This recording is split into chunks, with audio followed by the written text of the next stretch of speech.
тое каротенькая памятна, да? 1390 год у нас вялікі князь літоўскі Ягайла засноввае першы ў гісторыі менскі касцёл. Касцёл Найсвяцейшай Троіцы суадносна месца, дзе ж стаім, да? Гара Траецкая і Траецкая за гэтага прадмесця.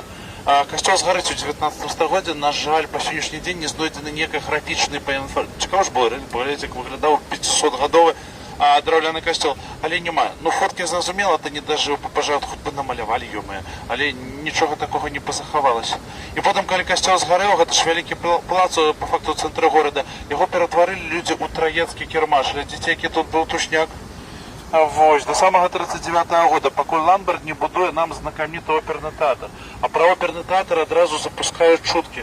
Бо ў тыя часы ў газетах паўсюль друкавалі, што ў Маскве сабраліся будаваць самы высокі будынак у свеце. Ён павінен быў называцца Палац Саветаў, дзеля яго узарвалі храм Хрыста Збаўцы.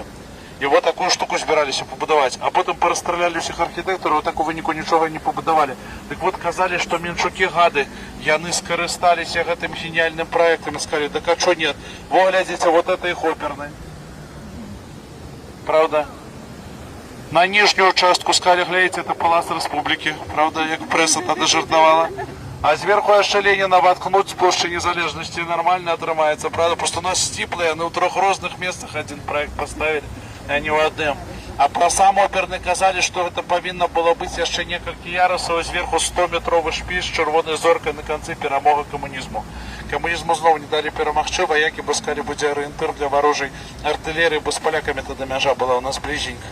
Вайна скончылася, пачалі людзі культурнае жыццё аднаўляць. Самая папулярная пасляваенная балерына Бася Карпілава, якая цудоўна танцавала Нотр-Дам де Парі, прыйшлі сябры на струю і сапсавалі, кажуць, мы кніжку чыталі, вось, у кніжцы напісана, што ў Эсмеральде была каза, у цябе няма казы, балет не настоящий.